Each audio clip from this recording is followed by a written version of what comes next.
So fellas, after the steering shaft replacement, my steering wheel is not straight anymore. It's sitting in about this position.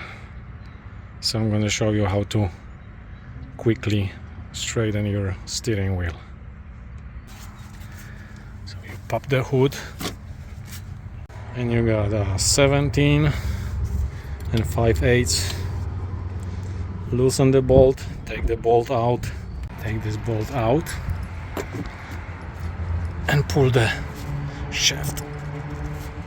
Okay, I moved the shaft, I didn't push it all the way down. Let's see.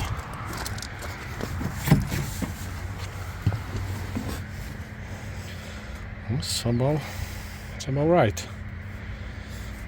Alright. So that's how you reposition your steering wheel, guys.